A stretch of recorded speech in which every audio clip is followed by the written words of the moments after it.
maybe it's even lies. Maybe the Xhosas who are very strong, who are leading in the even today in the SANDF in, turning junior female officers into concubines before promotion. Maybe they and the whites like Smart, they realize that they are notorious being Xhosas and being whites, because they are now the leading group in leadership of the Southern National Defense Force today, and who put promoted all of them, whether through corruption, didn't matter.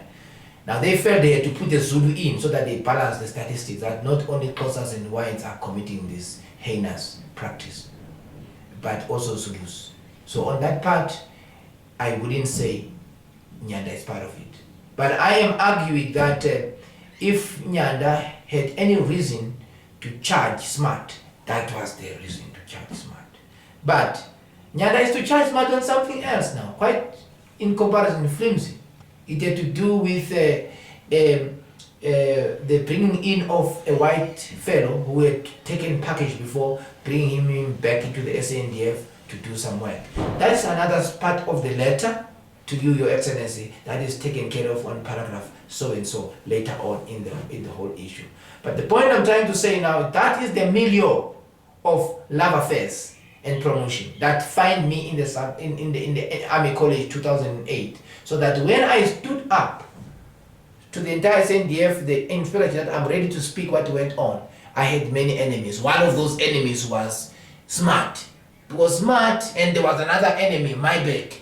She was now the head of judges. You can imagine every judge that's going to be sitting now for my trial is under the orders of the woman who is worried that if Phiri'S got the guts to take on a nephew or a cousin of Nelson Mandela's, who am I, being a white woman, that Phiri will forgive me? So all these people had the reason not to see justice being done.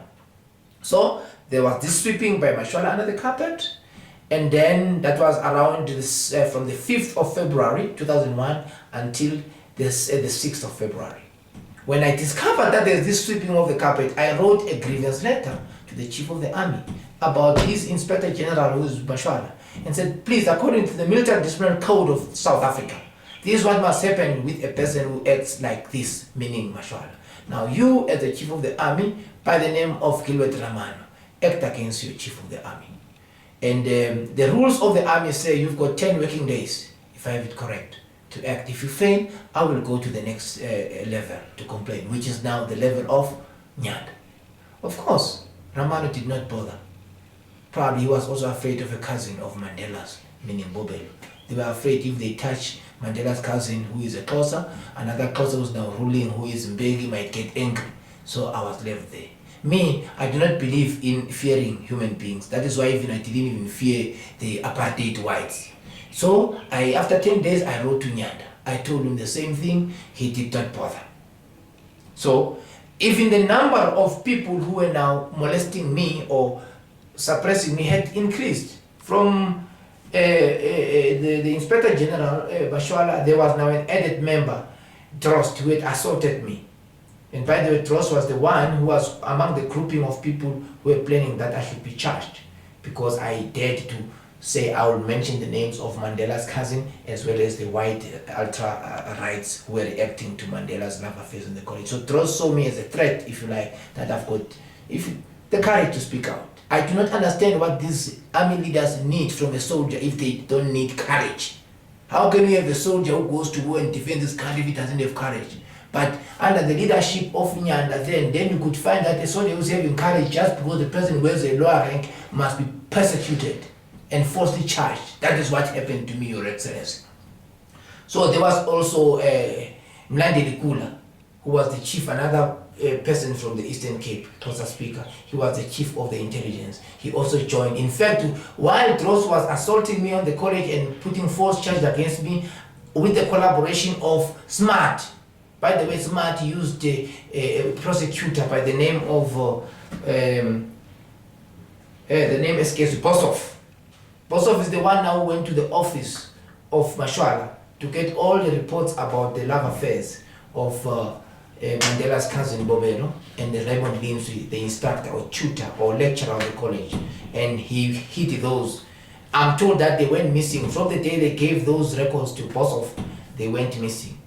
So that woman was working under the command of Prosecutor General Smart. They were trying to silence me because if I could talk about sex affairs on the college, I could also talk about probable sex affairs between Smart and Maybeth and the other ladies, because I'm told he was quite a Casanova. And he used to kiss the women in the corridors there of the Southern National Defense Force headquarters, where Nyanda used also to seek to have an office there. The interesting part is now, then there was quite a number. When my grievance arrived now at the level of chief of the SANDF Nyanda, I was also including Gilbert Ramano, chief of the army, as a person who's part of the group that is trying to suppress me. So we ended up with a list of about 7 or 8 top-ranking members who were working against me. They were also joined, by the way, by my then supervisor at the army, at the defense intelligence now, because the army as a division had given me over to another division, which is the defense intelligence, which was led by General Mutau. So they were joined by my immediate supervisor, one fellow called Thomas Phiri'S. He also joined. So I had everybody left and right attacking me. My main crime to them is that I do not look at the soldier per skin color or per ethnic group. For he was particularly incensed by the fact that one evening while I was on duty for the strategic collection of information that is always given to the security cluster of South Africa as well as to the president at the defense intelligence, one of the officers were supposed to report for duty, a fellow of my own rank, lieutenant colonel of the Navy. They are always referred to as commanders, if I have it right. He absconded duty. He never arrived at duty. Before the night was over, because it was a night duty, I already had information that this fellow had left home for duty, because we tried to find out from home what had happened, and only to find that he left home for duty and he realized that there was a black fellow called Phiri'S, and blacks are supposed not to be good officers. They tend to be afraid of whites. So he decided he's not going to report for duty. He went and slept, I'm told, with the wife of another fellow. So while he was supposed to be on duty and I'm waiting for him as his superior officer to report, he was busy sleeping with the wife of somebody else. The following morning, he arrived for duty and I confronted the fellow. Why were you not on duty? It was the news at Defense Intelligence that a lieutenant colonel has called to order another lieutenant colonel. How can it be? Wes, the one calling the other to order is black. The one called to order is white. So those are the things that made Thomas Phiri'S angry about me. He decided to join my enemies. This is racism. You don't have two words about it.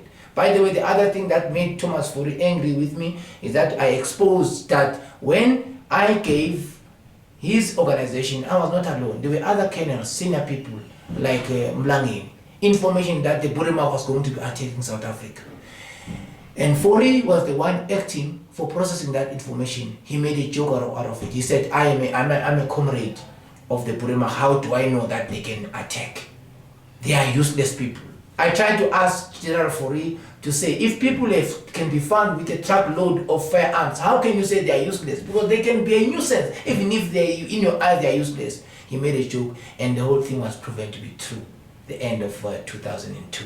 And I wrote to President Mbeki once again to say, those people who are fighting against me, they are also fighting against the whole nation, because a woman has died now in Soweto after the bombing. They bombed the mosque, they bombed the bridges, and because of one fellow called Thomas Phiri'S, who decided to make a joke out of the rabbit right, who happened to be his own ethnic group, the Boers.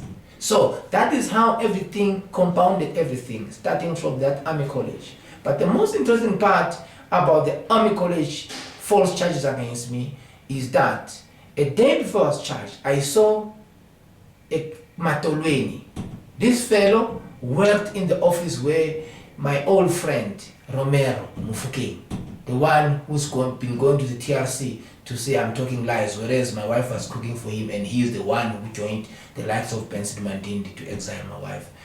I saw Matolweni coming to the army college. It was strange because Matolweni's job, and he was getting paid for it, was to look into the affairs of Colonel Phiri'S, a former APLA. There was an office for former APLA and an office for former MK, so that the SNDF could easily streamline issues concerning the former guerrillas.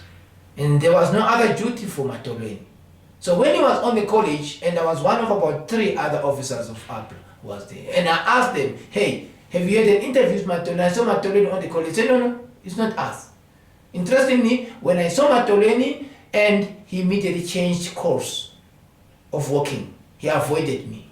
The following day I was charged. I am very much convinced that the only reason why Matoleni came to the college there is that he had come to confabulate with the likes of Drost, because Drost was now the acting commandant. The commandant of the college was another what? Eastern Cape, if you like, ex-Mandela, ex-Mbeki person called Mpolisi. He himself was later, because they get quick promotion, some ambassadorial post in London, where he got charged later on for sex crime. Apparently it was alleged that he had fondled somebody's wife who was working at the embassy there. The last I read about this article, he was back in South Africa, supposed to face the military, and but his own comrades who were in the army, in the leadership of the army, they were boycotting the military court because they wanted to save his king. But that was the man who knew that the cousin of Mandela and the mutual cousin of Mandela's and Matanzima was having sex for promotion. He was told that every so often he did not act. So that is more or less the whole issue. Then Matoleni comes there, it was a whole issue of confabulation. From 2001, this is now 2009, we're talking 8 years or 9 years now, that charge is still standing in the military. But the most important principle here is that on the 9th, after discovering, or rather on the 6th of March, after discovering that for 30 days Mashwala had not acted fairly, and my writing of a grievance, which is a procedure of addressing Your Excellency Zuma or the presidency. I was started on the 6th of March. My letter of, my grievance. It's a procedure. It's a legally binding procedure of the Defense Force. After I written that letter, then that is when now this collaboration against me, reached its pinnacle, where they decided now that they're going to charge me, which I was charged on the 9th. Now the court process have started then, they're still on even today. They have now metasized, if you like. There's an element still in the military court, there's an element in the high court. I've related to these issues on the other pages of the letter. And there's also the element of the Human Rights Commission, where last I checked the military had to attend there. So one legal procedure is a grievance, the other one is the military court. Now you're told that in the military court, once you charge, you're not supposed to talk about the issues on which you are charged. You can get a fresh charge, which is called, I think Kodisani, you know this thing, where they say you cannot talk about something which is in court. It's a contempt of court.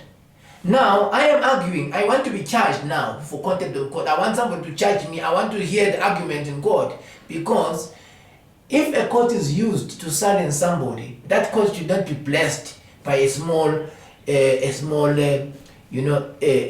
tenet about contempt of court. If I wait for contempt of court before I write to my commander-in-chief, who owns all the courts, because the presidency is the highest office in the land, all the courts are under the presidency, all the grievances are under the presidency, the same presidency. So if I'm going to say, okay, fine, let them silence me through the courts, I won't say anything to the president of the country, it means I admit that these people, I want them to charge me for contempt of court, and I'm going to defeat them in court to say I had the point. Because the grievance started on the 6th of March, and I've attached a copy on this letter of the grievance procedure. And then the courts came later on the 9th.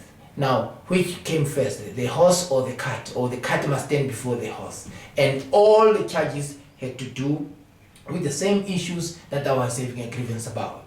I believe it was a contempt of the office of the president for Nyanda, and Likota was working with him, by the way, to charge me when I had already started the grievance procedure that they knew very well ends up with the commander-in-chief, who's the president. I think Nyanda, fortunately he's in the new cabinet, but maybe it's not that fortunate, because it means the president will be watching more closely now after this revelation.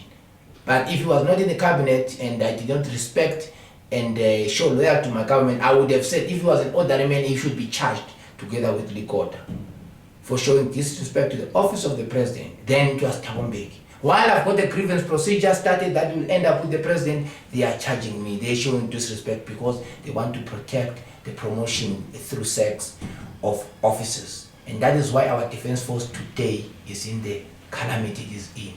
It has nothing to do with the unions. It has to do with the poor leadership that was promoted, that knew nothing, that was not prepared to learn anything except just to get their salaries. I'm very happy that the government of Your Excellency is acting on service delivery. I'm just a bit, I would have been happier if that service delivery started with the backbone of the society, which is the South African National Defence Force, because there is no service delivery here. The fact that the service delivery areas like Standerton, and I hear now even Gauteng here in Tshwane is the next one. All those ones that led to this service delivery cleanup by the Zuma administration, they are led by women. You think this is a coincidence, or you think it means that women are not capable? No. If women were not capable, then we would not have the Minister of Defense being Umama Ulinde Sisulu being women. Women are very much capable. In fact, science seems to be suggesting that women are more capable brain-wise than men, because they use their left brain in conjunction with their right brain far effectively than men do. The reason is probably what people are having as perceptions, that just as it happened or under Mbeki in the SANDF with women promoted in the bedroom, chances are good that, I'm not suggesting that is, but chances are good that maybe, the bedroom took place even for people to be appointed to be in those high positions where they are supposed to do service delivery. This is just an extrapolation, and I've got the freedom to my opinion. But it's not against all women. I believe in women, and I think women are better performers than men. But I'm looking forward for the day when the new Minister of Defense and the Veterans Affairs will listen to the right advice. Because the same people who are advising her, most of them she will discover they come from her own region also. They are the same problem, people who caused Mbeki to fall, to become unpopular with the army. And now, if His Excellency Zuma is not careful, he's going to be very unpopular with the army, because the same people who made Mbeki unpopular because of their action of regionalism are now covering up. They are blaming the unions for something that they are the cause of. That is the other part that I thought is important. But I said into the theme that you asked me about has to do with the dereliction of duty. The dereliction of duty is in the sense that the grievances that I had against Drost assaulted me, the grievances that I had against Mashwala, the grievances that I had with Raman, a chief of the South African National Defence Force worth his salt, as I hope, and I still hope, maybe secretly, Nyanda is or was supposed to charge, because the MTC Military Regional Code says clearly what you do with an officer who is your underling and doesn't attend to grievances of juniors, but he did not. I feel it's a dereliction of duty, with due respect. That he has got teeth. He had teeth to bite with, I know it. Because he could charge his prosecutor general when he was allegedly smuggling a fellow white back to the defense force after a package. He could do that. Why couldn't he do it with his other officers? Or why couldn't he do it with his chief of prosecutor general when he went to save a girl there, that the girl is an asset? Suggesting other connotation of the word asset. Now it is quite worrisome. It may help the chief of the former chief of the SANDF, now the Minister of Communication, to come out clear about this matter of that girl.